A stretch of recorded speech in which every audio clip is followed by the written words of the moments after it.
if you do have something that you want to share with somebody financially, what might work is if you say, here's what worked in my experience, and you share from that perspective. That also will really help you learn and grow. I think when you were upstairs, I hope you told mom that. No more should. Like Joe and OG should get out of my basement. Do not should on us. That's right. Please. No, we belong here.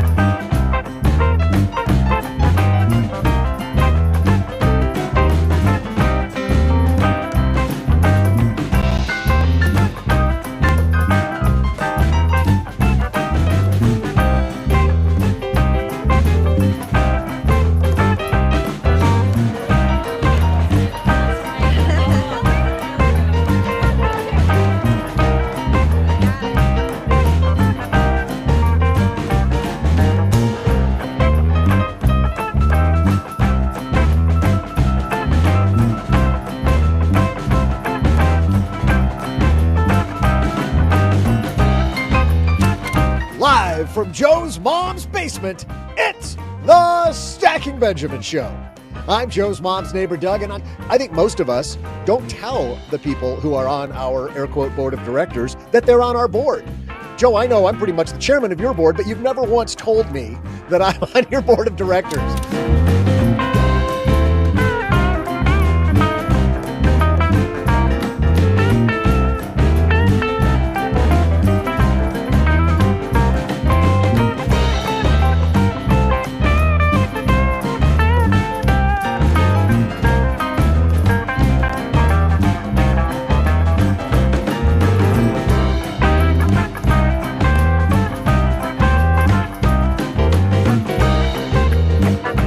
You have any words, coach, for the team?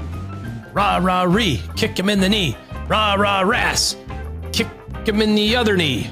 Wow, he has never coached a team in his life. Go out there and bite him in the kneecaps. We just got to go out there and play our game, and stick to the fundamentals and just do what we do best. Just focus. If we score more touchdowns than the other team, we will win, kids. We will win.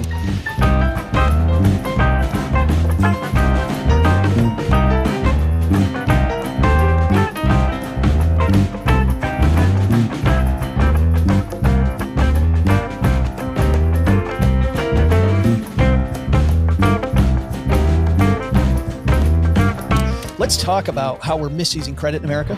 First of all, people think credit is money. Start there. It's not. The most dangerous thing in my wallet today, Joe, is my American Express Black Card. Because this thing here, and it's sexy, and it looks nice, and it's pretty, there's no limit on it. But that's not even a credit card. This is a charge card, which means in 30 days, I got to pay the whole balance. A lot of people get in trouble. You start seeing celebrities in their bankruptcies and people who won the lottery, whatever. You see this credit card stuff because they thought this was an extension of their wallet. It's not meant to be an extension on your annual compensation.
Someday I'll learn how the buttons work. Hey, everybody. Welcome to a live recording of the Stacking Benjamin Show. I'm Joe. We will introduce all of these fine people here in just a minute, but you're watching a live recording of the show. Feel free to play along. This is going to be a good one to play along with because we're going to do some pot stirring, some fairly controversial topics in the area of personal finance. Ooh, Can we get people to come to blows? That's what we want. That's good radio. So, or in this case, good TV. Paula's already warming up. Did you do the boxing at the gym? I don't know. Yeah. I've been to like one or two, but What the was people. your first clue, Joe? Flailing her hands about willy-nilly. Do I look practiced? And for people that know how tall Paula is, you got to watch your kneecaps with that too. Like that's tough. All right. We are about ready to roll. Actually, I think we are ready to roll. Doug, you want to get us moving on today's episode? I sure do. So I can get back to bed sooner. Oh my goodness. 3, 2, 1. Oh, this is what you're about to hear, Joe, is a heroic performance because I'm clinging to life right now. So just watch how a professional just turns it on right here. Same. 3, 2, 1. Live from the basement of the YouTube headquarters, it's the Stacking Benjamin Show. I'm Joe's mom's neighbor, Doug, and today we're asking our panel of contributors some of the personal finance world's most controversial questions. Are they in or out? We'll parse the good, bad, and ugly from budgets to debt and from investing to insurance on today's show. But that's not all. We'll pause about halfway through today's discussion for the highlight of today's show, the crown jewel in the Stacking Benjamins media empire. Yes, that's right. I'm talking about my trivia. And now a guy who knows that 0% APR isn't nearly as fun as it sounds. It's Joe Saul-Sehy. I love, Doug, how you got the pronunciation right too, right off SNL. APR. No, I'm pretty sure it's APR. Hey, everybody. Welcome to the Financial Concepts Friday episode of the Stacking Benjamin Show. I am Joe Saul-Sehy, and we're going to have some fun today with this construct that I borrowed from another podcast that I listen to, which Shock of Shocks is actually about Disney. My friend Lou Mongello does this thing, In or Out. And I thought this would be fun to play on a Friday with our contributors. So let's do it. Let's meet everybody. First of all, the guy across the card table from me here in Mom's Basement, Mr. OG is here. How are you, man? I'm with Doug, clinging to life. Sounds like you're fading in and out yourself. I have I'm half a bottle down of Dayquil and a half a glass down of Johnny Walker Blue. So let's get it. Let's mix the. I don't be bad. No science. I mean, it all works together. I got don't know no what idea. tastes worse, straight Johnny Walker Blue or Vicks Dayquil. Two great tastes, Paula Pant, from Afford Anything, that go great together right there. Ooh, absolutely. And speaking of which, so here I'm surrounded by my lunch. I've got bone broth. Bone broth for lunch. Bone broth, yeah. It's no longer just for breakfast anymore. I've also got half an avocado. That is not an avocado. This is an avocado. It's like a baby avocado. It's okay. It's a baby avocado. It's Like, proportionate to me. It's like veal. Did you kill a baby avocado to make The that? lamb of Let the that thing grow up, for God's sake. I know. And then let's see, modern Mexican soda, prickly pear. Prickly pear soda. Yeah. I'm no Yeah, expert on lunch, tepache. but I feel like you need a few more calories. I feel so the brand is Tepache. Tepache, yeah. Tepache is the Tepache. brand. That's great. So much like we did, which one did we do on Afford Anything, where we talked about it? Spindrift. Spindrift, Yes. yeah. Today's episode not brought to you by Tepache, a brand I've never heard of, and sounds wonderful though. Is it delicious? It is delicious. It's also high in vitamin C and craft fermented. Oh, see, Wait, we're out. fermented? Wait a minute. Does that mean it's alcoholic? Oh, and speaking of alcoholic, wouldn't that be the worst intro? Jesse Craig. Can I ask, maybe I should have asked this before we started recording, but who's the extra person in our Signal chat? Too soon, buddy. Too soon. I gotta say, this joke is great because we cracked it on Wednesday and we cracked it again on Friday. Did we? Okay, I missed it. No, that's all right, dude. The gift that keeps on giving. Wasn't it Hillary who tweeted, "But my emails"? Jesse Kramer, how are you, my friend? Doing well, doing well. Thankfully, not as sick as it sounds like some of you folks are. But I think that's because with the baby at home, we've already been through that enough times this winter. So we're on the up and up. We're on the up and up.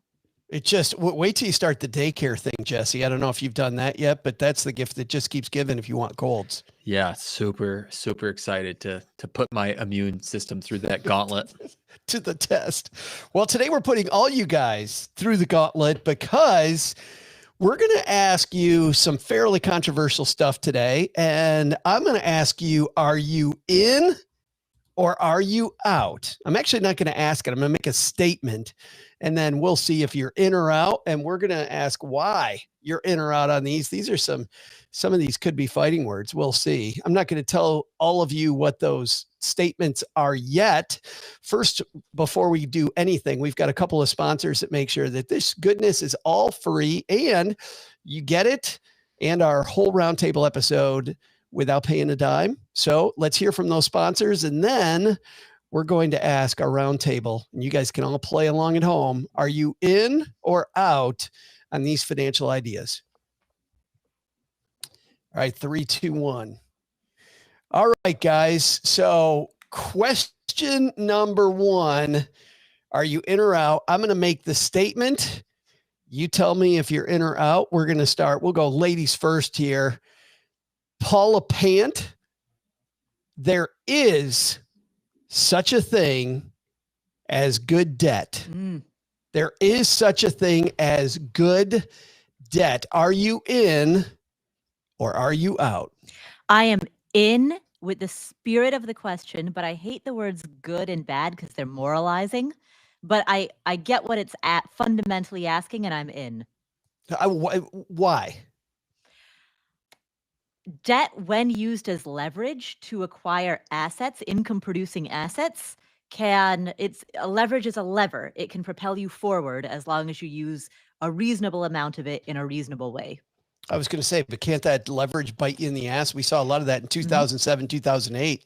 Yeah, just like any lever. Like a lever can like fling you up into the stratosphere really quickly, or it can fling you down into the earth really quickly. It's funny. I was talking to Josh Dorkin about exactly what you just said. He's like, the thing I love about real estate is that it creates more millionaires faster. And it also is the biggest toilet flush because real estate is almost always bought with leverage. And you see all these brilliant people all of a sudden not brilliant all at the same time. Exactly. OG, such a thing. There is such a thing as good debt, in or out. Yeah, I'm with Paula on the words good and assuming that the opposite of that is bad. And so I'm going to take that word out and say, is debt good? And I'm going to say absolutely not. Now, that doesn't mean you can't use it appropriately, but I generally think that anything that's going to continue to require you to make payments regardless of other outcomes can't be good. That doesn't mean that it can't be used appropriately. Obviously, Paul is talking about buying real estate. My argument when people talk about real estate is, being so fantastic is I'll say, well, why don't we just do that with your stock portfolio? Certainly, leveraging the 500 biggest companies in America would be a much better outcome than leveraging the single family house in, wherever America. But because stocks are priced on a minute by minute basis, a lot of times we get really nervous with that. Your house isn't priced, minute by minute, second by second, and you don't necessarily see that. But no, I've seen debt used appropriately. I've seen debt used inappropriately, and not saying that the person who's talking here is throwing stones in glass houses, because Lord knows I've done both of those things. But I fall down on the side of debt can never be good. It sounds like you're more out than in. Then sounds like you're out. Yeah, I know you can use it. I know you can use it well, but I'm okay with not using it. Also, I think you can be just as successful not using it. All right, Paula's in. OG is out. Jesse, there's such a thing as good debt, in or out. I think it's funny. I think OG was in, and then he talked himself out of it with the help of cough syrup. No, I was never in. And Can we play that believe tape you back? me, when it comes to debt, I'm an expert. But Well, I thought I'm with you, Jesse. I thought, oh, gee, you started off with, I'm with Paula, which I thought meant I'm in. And then you went the good opposite versus way. bad part, obviously. Yeah, gotcha. The court reporter will read that one back for you, OG. I am in on the statement. Let me go back to the statement to make sure I understand it correctly. There is such a thing as good debt. I'm in. My first auto loan, because my father was kind enough to co-sign it with me, was 0% for 5 years. To me, that is much better than having to pay the full sticker price out of pocket. Some people right now who secured a mortgage kind of before, maybe in like the late 2010s or the early 2020s, they might have a 2 and change % mortgage. And meanwhile, the cash that they could have used to pay that house up front, that cash is now and has been accruing interest in the last couple of years at 3 or 4%. And so if I had a 2.5% mortgage right now, I wouldn't be paying it down any faster than I have to. So from that point of view, I think, to me at least, the numbers make sense to me that there can be situations where there's good debt. I mean, to your point, Jesse, I think, I'm grateful that I have a 2.5% mortgage, but I'm using that so that I can get that darn thing gone versus, and I know it's like, oh, well, you should take that extra money that you'd put on your 2.5% mortgage and put it in the market or better yet, put it in the market on margin, 4-to-1. Why not? And that's all. I mean, it would work. I remember reading an article one time that it was, a scientific article about investing, and they had put out basically the thesis that you should always be levered 2-to-1 in your stock portfolio, even if you bust. Like if you bust out, you just start over at 2-to-1 because eventually it works out.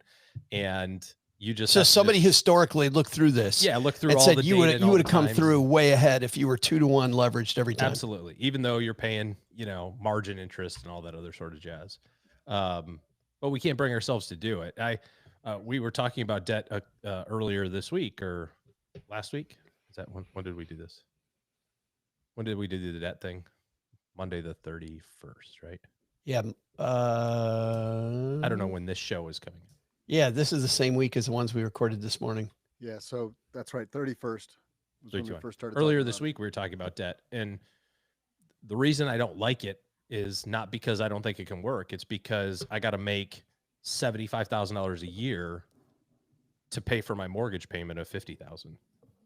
And I need to have, $500,000 in my investment account to pay my $4,000 a month mortgage payment, over my retirement time period if I still have it. So in my mind, the faster I can get it done with, despite the fact that it's at 2.5%, the less stress I have on my life. I don't have to make $75,000 this year because I don't have a house payment. That's $75,000 less dollars. We got some great stackers hanging out with us. We'd love to hear if you're in or out on this. We're recording this YouTube at the regular time, about 4 p.m. Eastern time.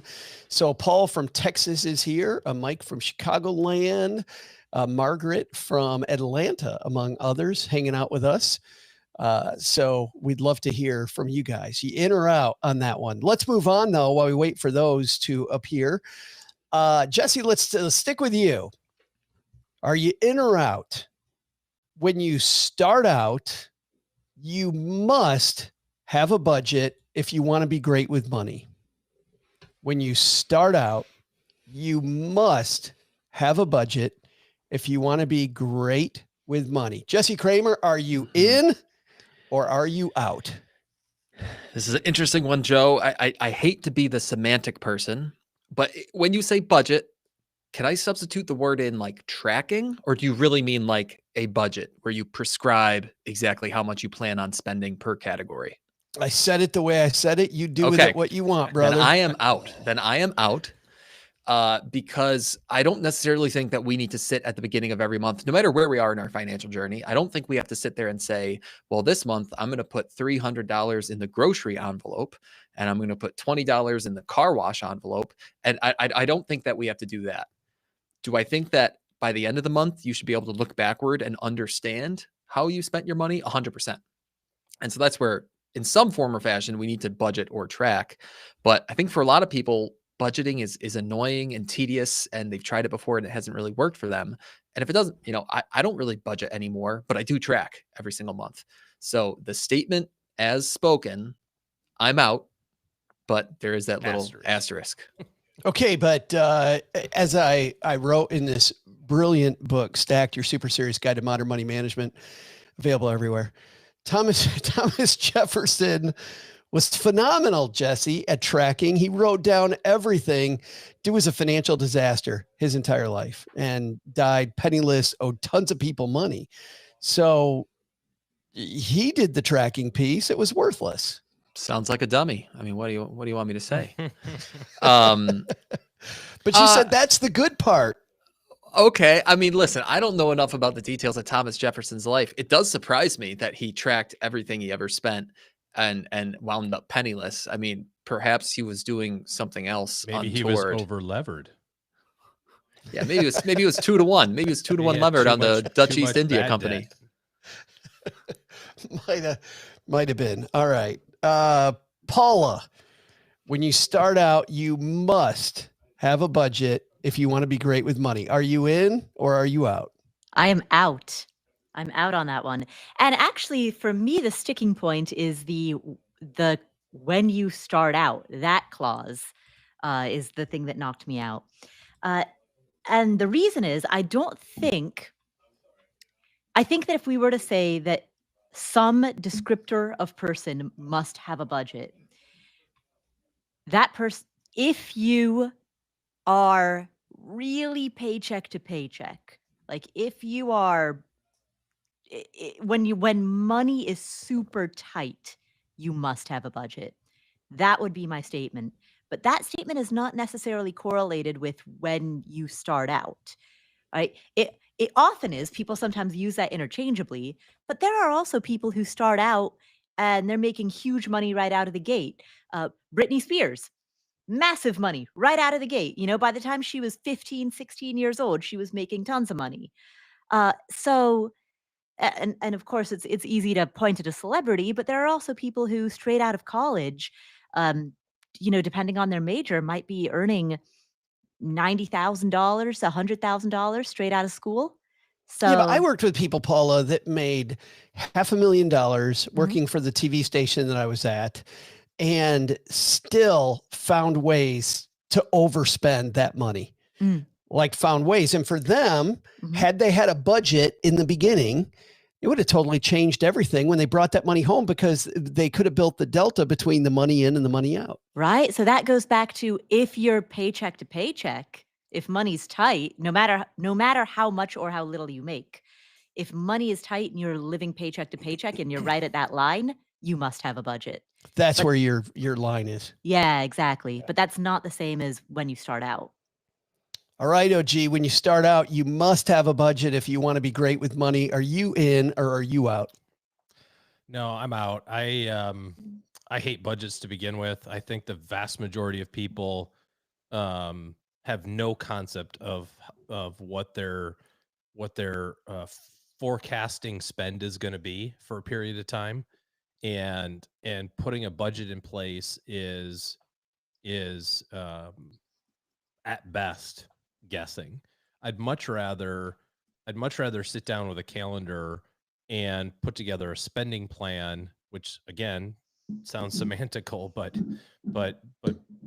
not budget related, right? I'm not saying my budget for car washes is $240 a year, therefore I'm spending $20, or for whatever it is, you know what I mean? Like per month. It's just, it's this month.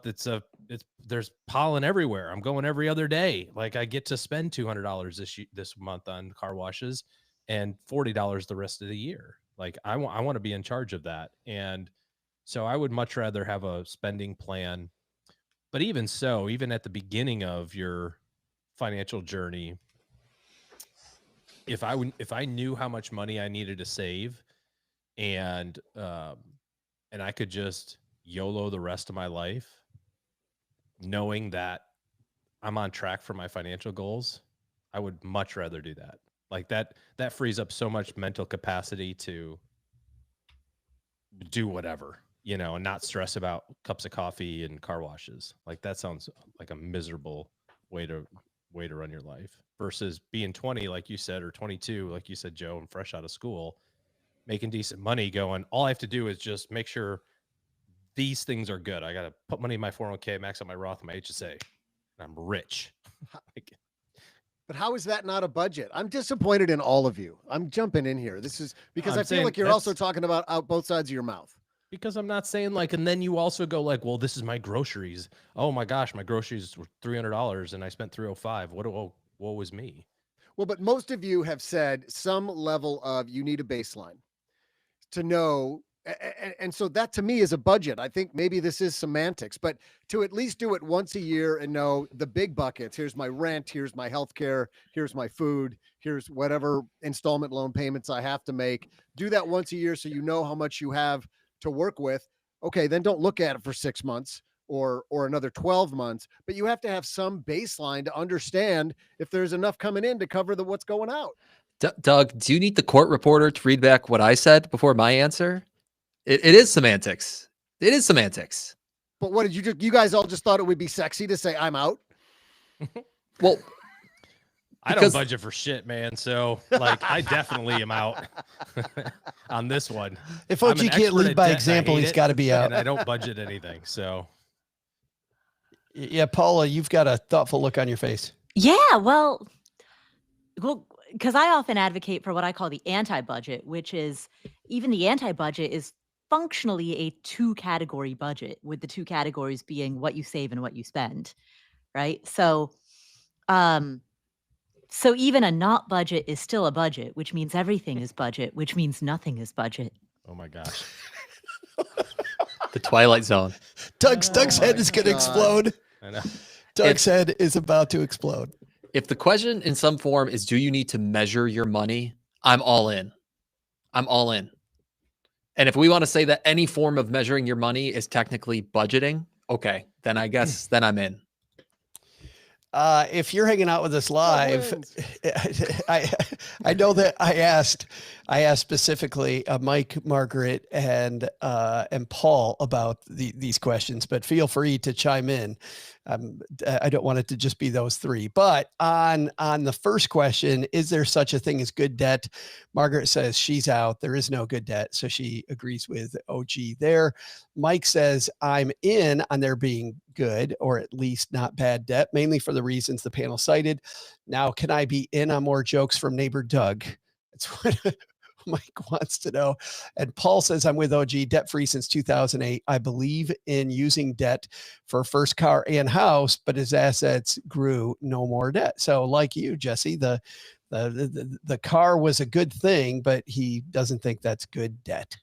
It's just necessary debt. All right. We've got a couple more after our break, but we take a moment here at the halfway point of our Friday show to dive into our year-long trivia challenge between our 3 frequent contributors.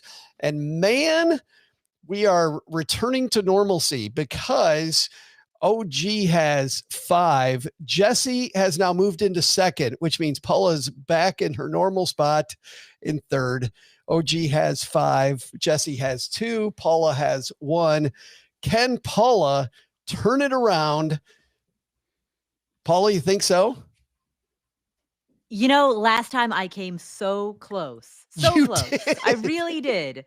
You just followed your intuition again. I know. And Just- you You even said it out loud. wasn't even that far away. So I think I'm inching up to the finish line. I'm getting closer and closer. I think this might be the day. I think it's going to be 2029 when Paula gets this all figured out. We'll see, though. Could start this week. It's exciting. We need a trivia question, though, to see who's going to be right. Doug, what's on tap today? Hey there, stackers. I'm Joe's mom's neighbor, Doug, and you want to see a magic trick? Of course you do. I only mention it because magician David Blaine, big fan of the show, I'm told, has a birthday today. Happy birthday, DB! With how popular his street magic has become, you'd think David Blaine is the highest paid magician, but nay, as Joe's mom says, alas, he is not. That honor would go to another David Copperfield. Two Davids? I wonder if they're related. So, of course, today's trivia is about magic. How much money disappeared from your pockets and went into annuities in 2024?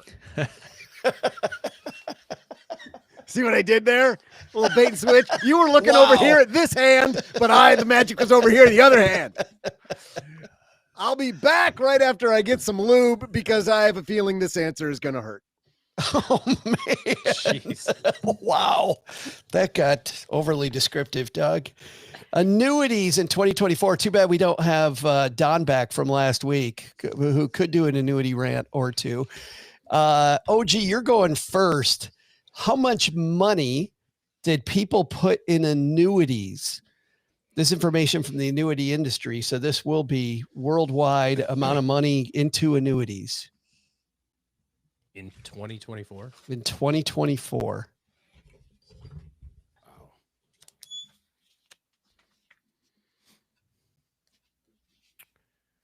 I feel like I should have at least a Methodology. Yes. This is new money going into annuities. This is New money into annuities in 2024 worldwide. Worldwide. Let's say that the correct answer is going to be 37.8 billion. 37.8 billion with a B dollars. Jesse, what do you think about that number? Worldwide? Wide. I think that number's exceedingly low, I think. But I'm not sure I'm thinking about the question right. So I'm going to make it hard on you, Paula, but let me think through this here. How many annuities are sold?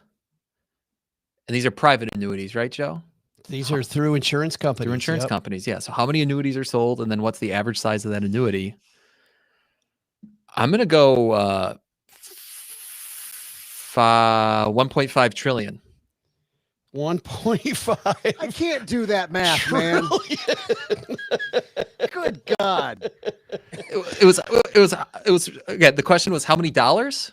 How many dollars? $1.5 trillion into annuities. Tens of thousands of dollars, Kramer. In 2024. No, not in tens of OG's trying to reel it back in once he realizes he may have been low. I don't know if he's low or not. Paula, you think he's low? I mean, he just threw a Hail Mary like from the 10 over the goalpost, over the stadium into the parking lot. So far I feel pretty good. He went 2 zeros higher. We'll see. Wow. You know, when I heard the question, my thought was, well, it's going to be more than a billion, but less than a trillion. And I actually thought that, right. you know, I was like, more than a billion, less than a trillion. Those were the parameters inside my head. I was not expecting anyone to actually go over a trillion. OG, what was your guess? It was 37.8? 37.8 billion. Billion. Woefully shorter than 1.5 trillion. I think you're closer, so I'm going to go 37.9. 37. It's a classy way to run the game. $9 billion. So you also think, Paula, that the number is bigger than 37.8 billion. I mean, I got to take a bet on one side or the other, and I'm following my intuition. Oh my God. What is the what's the saying? Those who don't learn from history are destined to, I don't know. Are destined to flunk history class. Let's see if Paula flunks history class. OG at 37.8, Paula at 37.9, Jesse at 1.5 trillion. Those first two were in billions. We'll be right back to see who wins this thing. 3, 2, 1. OG, you had 37.8 billion. Jesse thought you were not nearly high enough. And I guess Paula decided that as well. How you feeling? I mean, pretty crappy, all things considered. Is that from the Dayquil, or is that from the kind of everything? I don't have a sense of the annuity market, so Jesse 1.5 trillion. Felt pretty good about a David Copperfield answer, though. I was You're like, oh, this one's in my wheelhouse. I've seen this dude a couple times. And then we pulled our own magic trick, apparently, Doug. 1.5 trillion. You're the only one whose answer starts with a T. You feeling good? I think so. I'm pretty sure I know what. I think I remember seeing what the U.S. market was recently, and so I think it was around $500 billion. And so I don't know. Does the U.S. a third of the global annuities? What I kind of went with. Maybe I should have said it was half. But either way, I think if the U.S. is about $500 billion, then I'm feeling okay about 1.5. All right, and business. Paula 37.9. How you feeling? You know, I'm mixed because, I mean, the question is also new net inflows in one singular calendar year. So I don't quite know how to assess the size of the market versus how much new money is flowing in a single year. But got to choose something. They really thought about this. They truly did think about it. All right, Doug, give us the answer. Who's going to win this thing? Hey there, stackers. I'm new owner of a giant box of Band-Aids and also guy waiting for a self-inflicted annuity-fueled shocker, Joe's mom's neighbor, Doug. Magic. Today's question in honor of David Blaine's birthday is about how the insurance industry is able to convince more and more people to believe annuities are the answer to their life's problems. How much money magically went out of our wallets into annuities in 2024? Well, I'll say this, the answer is 12% higher than last year. This is incredible. How is this happening? I'll also say this, it was 1.068 trillion less than what Jesse guessed, because he guessed all of the available liquid cash on the planet. It was 394.2 billion more than what OG guessed, 394.1 more than what Paula guessed, meaning the correct answer is $432 billion. And more importantly, Paula moves into a tie for second place. Oh, May, I knew it. I knew this would be the day. Woohoo! And there is a problem though, Paula. What? There is a problem. What? Jesse pointed out the problem. It's okay. It's okay. I think that's the U.S. number. That is the U.S. number. That is the U.S. number. That's Paula okay. wins. I'm the judge. Yeah. I'm ruling. Paula wins. Just move along. Nothing to see here. I was like, when Jesse's like, I think I know the U.S. number. It's about $500 million. And I went, really? That's a U.S. number? No, it's not. That's a worldwide number. Went back up, looked at it again. Fudge. Only I didn't say fudge. And Jesse saw the right number. No, I think Jesse should have it. No. It's okay. I genuinely, I don't. First off, take it, Paula. But second off, I don't even know do they sell annuities in other countries? I don't know. Sure, they do. That. Absolutely, they do. Do they? What is the worldwide number? Well, I don't know. The judges will look it up and we'll let everybody know next week. But I think that will make Jesse the winner. I'm fairly certain it'll make Jesse the winner if we've got $500 million just in the United States. I've already ruled on this. We so want Paula to win. Yep. We so want Paula to win. Either way, OG is not getting the victory. So there's at least a little bit of David and Goliath here. Some solace. That is What's true. The I score think currently I stopped paying attention. I think Jesse now, assuming that Jesse's going to get the point, which we will let everybody know next week. That gives Jesse 3. Paula has 1. OG has 5. So do you want to split it? Can we do a half point each?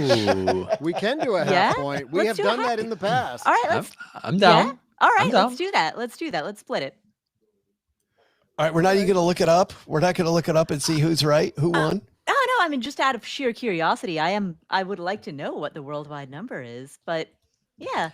I will say, Paula, if your gut is saying to split it, I don't think you should.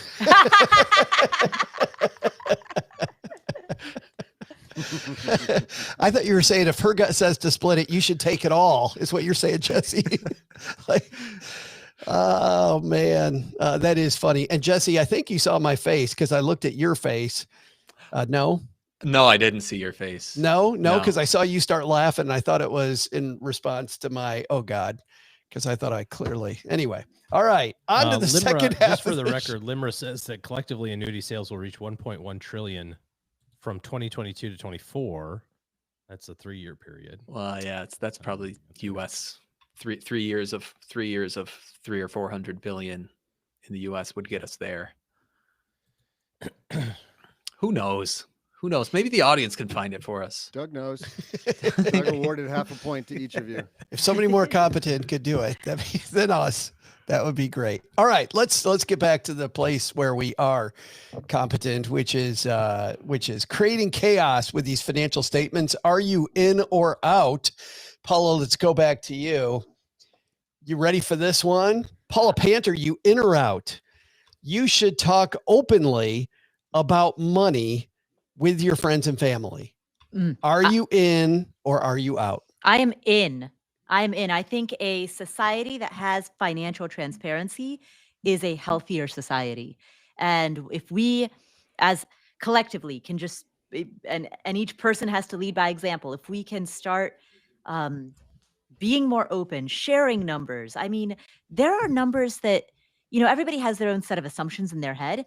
And there are numbers that one person might not think is possible and another person might not realize is as good as it is. And, when you can start putting the numbers in your life into a wider context, it's not about comparison.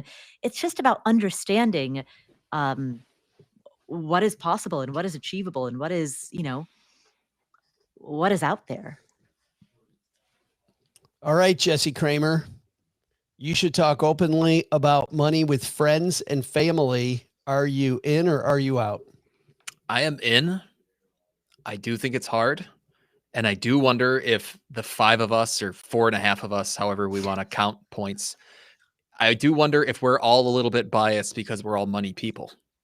And so, because my thought is like, if I knew, or if one of my friends was coming to me, they wanted to talk openly about money. And if they were making like 3 times more than me and they had 3 times more than me or any multiple, like I'm pretty comfortable with people all over the money spectrum. And like, it doesn't bother me, but does everybody feel that way? And that's where I just get a little bit worried about, if I start talking openly about money and someone suddenly feels pretty what's the word I'm looking for? Self-conscious. Self-conscious. Yeah. A little self-conscious. Cause like that's where, I mean, if I had to guess that tried and true, hokey wisdom of you don't talk about religion and politics and money, it might be related to that idea. So I'm that glass half full optimist. I am in, but I could understand the downsides. The interesting thing is Capital One actually put this into practice because they saw, Jesse, to your point, people with fantastic credit and who use the credit card very well, generally people that don't carry a balance, they send those people specifically to people because they want to talk to individuals. People who run balances and who have a history of being late don't want to talk to anybody. And maybe it's that they feel they're going to be judged. Maybe it's they feel uncomfortable with the fact that they're late on their payments, whatever it might be. So Capital One has made it a consumer practice, like a customer service practice, just based on what you're saying. So I think there's a lot of evidence. I don't know though, if talking openly, I mean, do you think if people, like, I'm just thinking about when I was young, if I would have talked openly about money when I was young and people were talking openly about money with me, would I have gone through the valley of death like I did with my money? Like, would that have even happened if it would have been, more in my face? I don't know. Let's get let's get OG's take on this. OG, in or out? You should talk openly about money with friends and family. Yeah, I think you should. I think that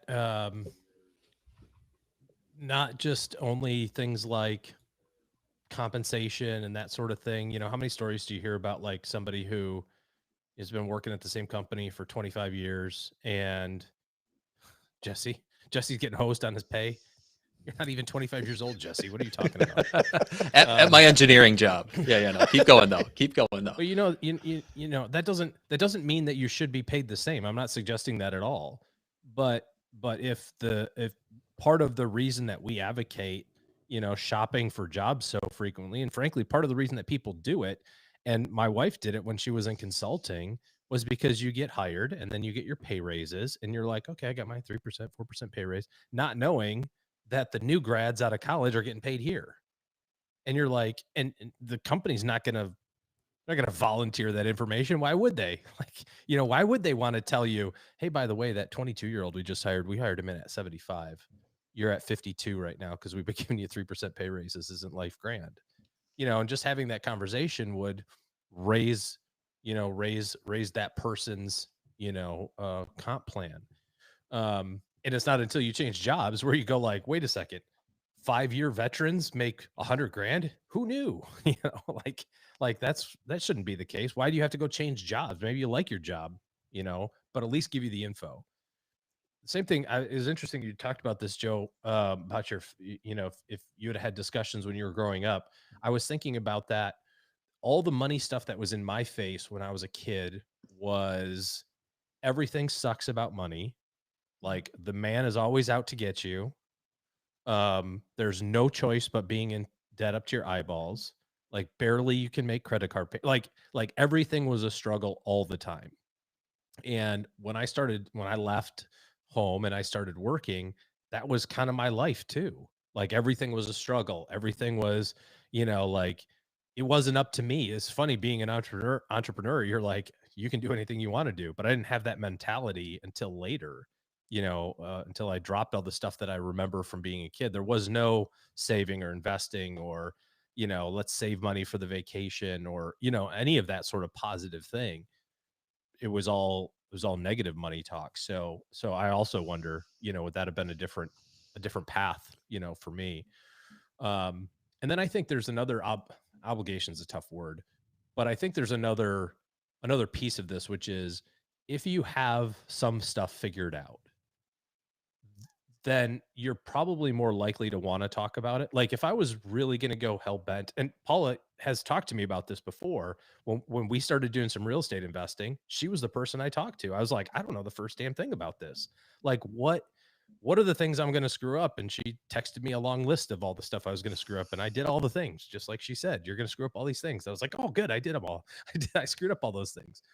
But, you know, she's great at it. Why would I want her to not want to tell me?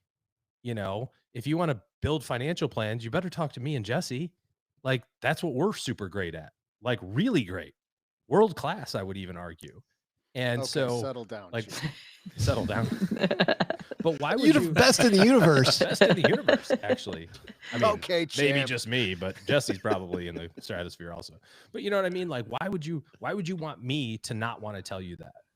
You know, it's a stretch, and I get that. But this is the analogy I think about. It's like we've got a cure for this disease. Why would we want to just keep it a secret? Like, it just makes absolutely no sense to me that the five of us here have largely figured out money, not perfectly probably, but largely figured it out. And this is our platform. Like, why would we want to not tell people? And God forbid you have the secret or the answer to a problem that one of your closest friends or family members are dealing with. And you're like, I better not talk to Grandma about that. She might get offended. Meanwhile, she's struggling with this issue that you could solve like that. Like, why would you do that? It is sad though. I have a family member who treats it like an Amway meeting. Like every time the topic Well, of that's my, not on you though. That's on them. it It's is the on them. receiver. Yes, That's on the receiver. You can't fix people who don't want to be fixed, or you can't It's so help people that don't frustrating. want to be helped. But you can't feel frustrated about that. We all have people like that in our lives. But by the same token, how worse would you feel if you didn't make an effort? Absolutely. Yeah. So Great so point. yeah, I think you should normalize a lot of things, because to Paula's point, like, you know, $1 million may seem unachievable to somebody, and then all of a sudden they see that Paula's making $1 million a year and they're like, wait a second, maybe I could do that. You know, like, talk about motivation. My goodness. No downside. Maybe Paula can eat half an avocado. I can eat half an avocado too. Yeah, half a baby avocado. Yeah. It's like a delicacy. Like veal. Jesse, for people who haven't heard your engineering job story, because you referenced it a few minutes ago, but what happened in your engineering job? I mean, I don't talk about it a ton, but the essence is it's similar to what OG was talking about. I think at the time I was probably like 27. I had 5 years of experience and good reviews. I had a master's degree in mechanical engineering, and so I was making one number. I can share it on here. We're numbers people. I was basically making 80 grand. We just talked about sharing numbers openly, for God's sake. I'm in. I was making about 80 grand, which at least here in Rochester seemed reasonable. Like, we're not San Francisco, we're not New York City. But then there were new hires, 22 years old, no work experience, bachelor's degrees, were getting hired at 6 figures. So here I am with my experience, a little, a better degree, like the things that supposedly matter, and great reviews, making 20 plus grand less than new hires. Wow. And without open communication, again, it wasn't super open. It was more like water cooler talk, but it ended up being true. But if I hadn't known about that, I wouldn't have done anything about it. And I did do something about it. And I got like a, 50 or 60% raise because I did something about it. So it's worth, especially what OG said, especially when it comes to salary stuff, you can help one another out with open communication. And by do something about it, you mean you blackmailed your boss. That's what you did next. I think I blackmailed HR. No, there's definitely an ultimatum that involved me going to a competitor. I mean, there's that, but then there's also like all the other stuff. You talk about comp, like think about all the different types of compensation that are benefits, restricted shares, incentive programs, all that other sort of stuff. And that can get complicated. And if you know how to handle it, or the taxation of it, or how to think about it, like, why would you not want to share that? Like, I don't know. Largely our YouTube family is also in on this. Kevin says, in on talking about money. It can be uncomfortable, but by doing so, we can really help out others by letting them know what they don't know. Margaret says, I'm in on talking about money with friends and family with some guardrails. I'd love to know what those guardrails are. Some interesting points. All right, one more, guys. This one is a big one. We're going to do this one. For somebody starting from zero, let's have OG go first. Ooh, all right. This one's perfect for OG to go first. Somebody starting from zero, OG, financial independence, chasing FIRE before age 35. For somebody starting from zero, isn't worth that sacrifice to go from zero to fully financial independent by 35. There's too much pain. Let's get on the slow fi train, as they say. You in or you out? Okay, there's a lot of double negatives in there. So it isn't worth it. Is not worth it. It isn't worth the sacrifice for you to chase FIRE by 35 if you're starting from zero right out of high school or college. I mean, chasing it is one thing. Like, I don't think it's worth it. I don't think anything FIRE related is worth it, honestly. Which means you're in on that statement. Okay, thank you for the clarification, because I couldn't keep track of which way we were going on this. Because I think that, I don't know, Dana, who was on our show a couple weeks ago, has a great comment about this, which is, what's so wrong with a life well worked? And I'm not suggesting for a moment that you have to like subject yourself to crappy work environments and work for the man, your whole life just to prove a point. But if you have the opportunity to save money and you have the opportunity to choose your own adventure, and I know that the definition of financial independence will vary depending on who you're talking to. Some people will say, well, yeah, you can work and be financially independent. I think of financial independence as I'm out. I'm done. I've got 5 million in the bank. I spend my 4%. I do my thing.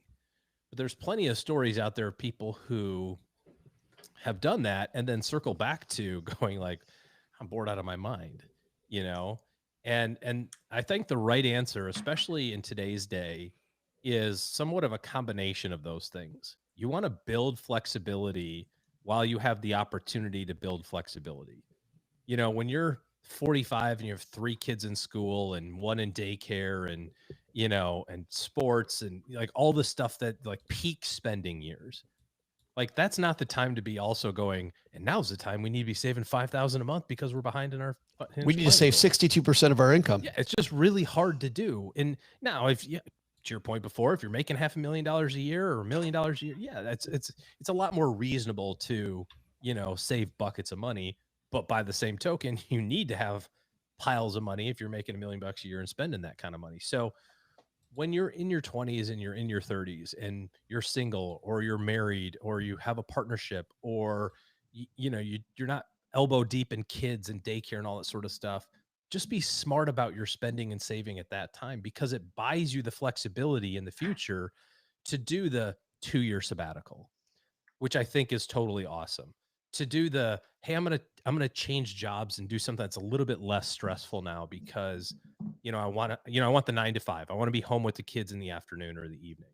You know, I don't want to be the, you know, on-call ER doctor from 7 a.m. to 12 p.m. every day, you know, that sort of thing. And I think what happens with FIRE is we get so focused on the retirement part that we just forget about the enjoyment of life along the way. And if you can do both of those things and build in the flexibility while you have the opportunity to build in the flexibility, you can be rewarded in your 40s and 50s. Because honestly, the other side of it is this: when you get to be 50 and you're financially independent, you have all the money in the world, most people don't take it.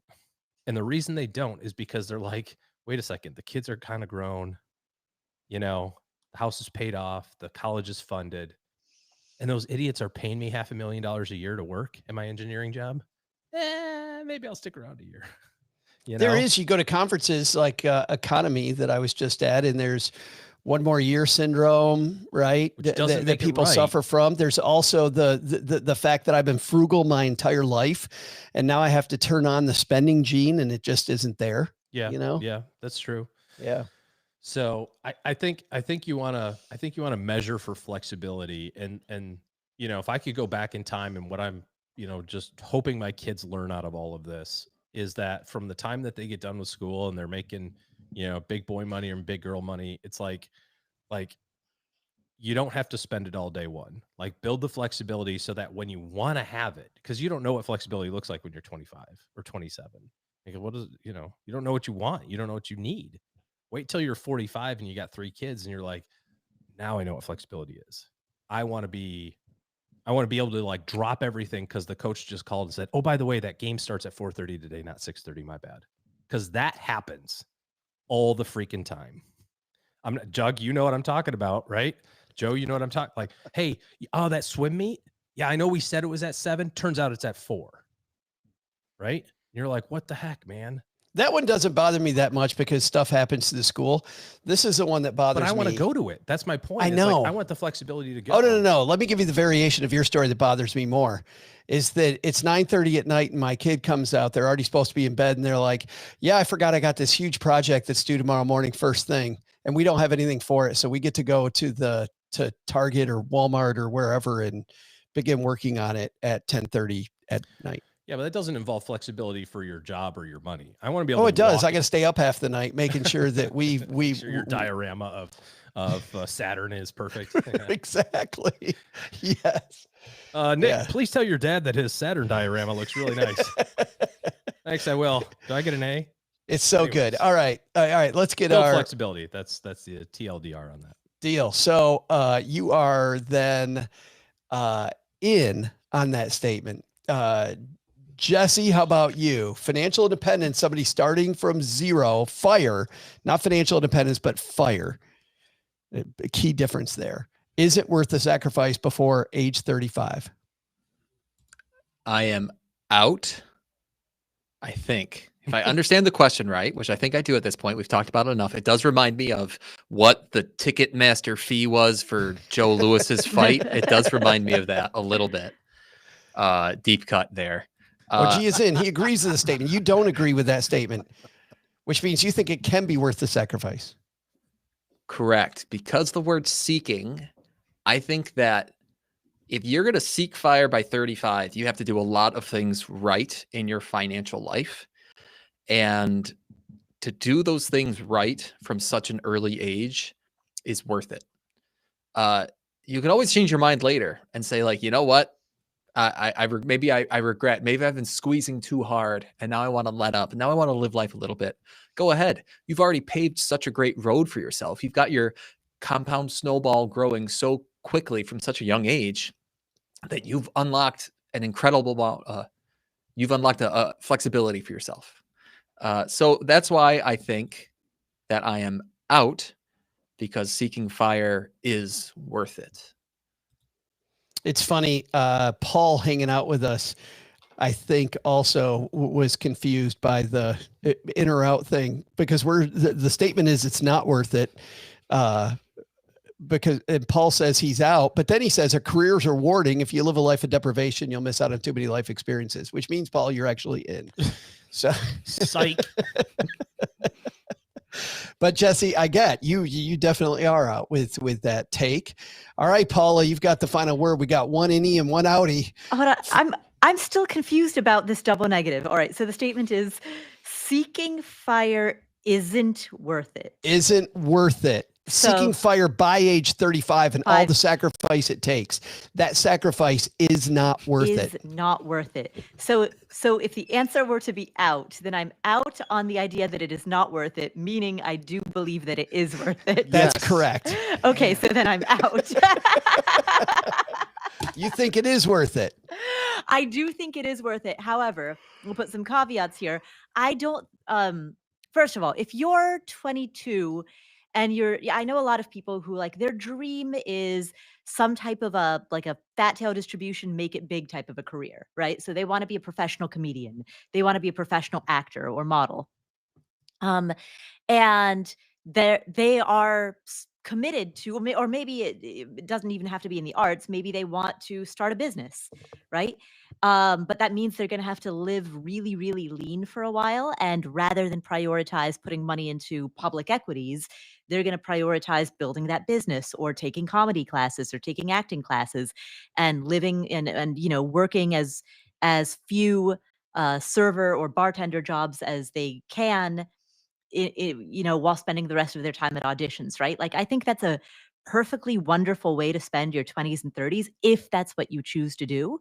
And so for that cohort of people, I don't think that they should beat themselves up about the fact that they're not seeking fire. So kind of like Jesse, I want to make a distinction here that I'm referring only to the people who are in a life circumstance in which they have decided that they are specifically seeking fire. Maybe they're a software engineer, they're a mechanical engineer with a master's degree making $80,000 a year. Right. And so they've decided that they're specifically seeking fire. I think that it for that cohort of people, it is worth it because, and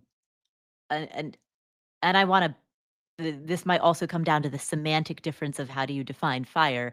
I define fire as work optional. And that doesn't mean that, that somebody is going to drag you kicking and screaming out of the workplace if you don't actually want to leave, right? There's no internet retirement police that's going to forcibly remove you from your desk. So fire to me is simply the point at which you have flexibility, you have options. You can choose to work, you can choose to not work. Most people do choose to work ultimately, in some form or fashion. But I don't believe that retirement is the cessation of the permanent and irrevocable cessation of all income producing activity, right? Which is how many people treat it. Wow. Did you get that language right out of the Declaration of Independence? Yes. We the people. It sounds like a war treaty, Yeah. like some armistice treaty. The cessation of all workplace activity forever and ever. It was in our Signal chat. We're just sharing it with everybody. That is interesting because I think it's the RE piece, right? That's the sticking point Yeah. for people chasing RE before 35. Because I tend to agree with OG that my feelings on that have changed so much and I might not be old enough to know, but chasing it, to Jesse's point, chasing it. Okay. You're going to put some cool, systems in place if you're truly going to want to get there. It's interesting stuff. So let me go over some of them, stackers. If you want to do this at home with your friends that we didn't get. No, you know what? I'm not going to do that. I'm going to save them for next time. We're going to do this again. I like this topic. I'm going to bottle those up. We're going to do it again later. Joe, Thanks. Just one suggestion for when we do this next time, maybe don't make the wording so clear. Like maybe don't be I know, so right? straightforward A little bit more obtuse. yeah, I know. Just beat around a few more bushes. Yes. I'm going to put double negatives into every question just to see where you go with it. Big thanks to everybody hanging out with us today on YouTube. What a fantastic chat we had today.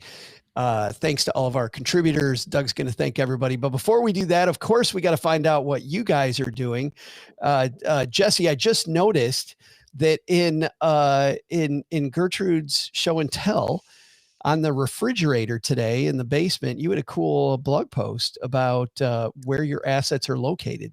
Oh, thank you. Yeah. Gertrude Show and Tell. Is that a real thing? Should I know what that is? You posted on that. Oh, I think you do know what it is. Oh, yes. Sorry. I didn't know it by that name. You posted on that, Yes, on her yes. thread. Yes. Now I know which Gertrude I thought, is that a reference to your mom? Is that Gertrude? It was going on Mom's fridge. Yes. Yes. Thank you. I thought that was an interesting article, the topic of asset location, where, should you place tax inefficient investments, maybe like a bond, and make sure they're in a qualified account where the taxes are not deferred?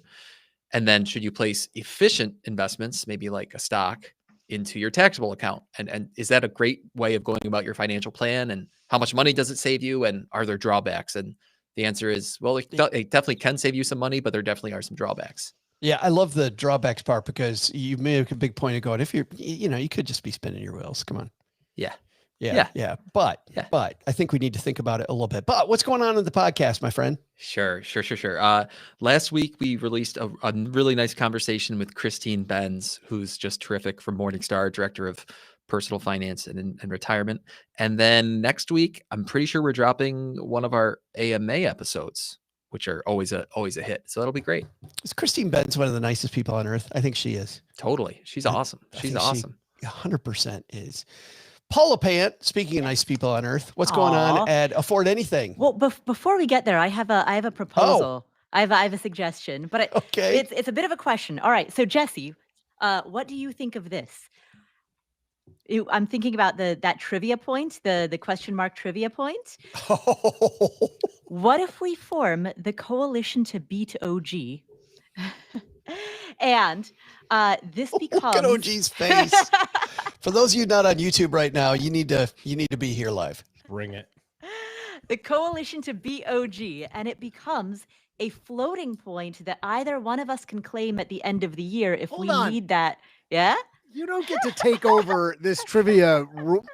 You can't. That's what I'm like. Wait a minute. Absolutely not. No, We're look, just if going to you hold two- the point in reserve until somebody needs it. Yeah, exactly. That's not A happening. strategic No. reserve. Now, if you two want to go off stage and somehow collude in a way that makes his chances lower of winning, I would never know about that, right? Like if you want to somehow pay somebody to get a question in advance, I'm like, who's going to stop you? But you can't And do who it are on you the to show. say I'm no? not- Yeah. Who are you to I say mean, no? I don't even know who you would bribe about that. But Doug, what's your Venmo? but I'm not going to just let you trade points willy-nilly. No, the floating strategic reserve. I think we have national interests in a strategic reserve of maintaining a point for OG beating purposes. Paula, let's I think can Doug's do whatever right. you wanna Let's do. take this to Scoreboard. Signal. Let's. And somebody's could accidentally invite OG. Yeah. Whose initials are OG? Og. Whatever. As long Who's as we're calling Og? somebody, I don't care. Got no idea who that might be. All right, what's going on at Afford Anything, Paula? On the Afford Anything podcast. So we've had Nomadic Matt on the show talking about how you can travel the world for $75 per day. He has a new edition of his book out. Exactly. I'll actually be, I actually just went to his book launch at the Strand in New York City. We also have on that same topic an interview with Jillian Johnsrud, who is a mom of 6 who takes frequent mini retirements and sabbaticals with her kids. So she talks all about long-term travel with kids. And then I myself will be middle of April in Panama, and I'm going to be hosting an episode from Panama. the Panama Canal. From the Panama Canal. From the Panama Canal. Exactly. All the ambient Panama Canal noise around As she's me. doing the backstroke down Panama Canal.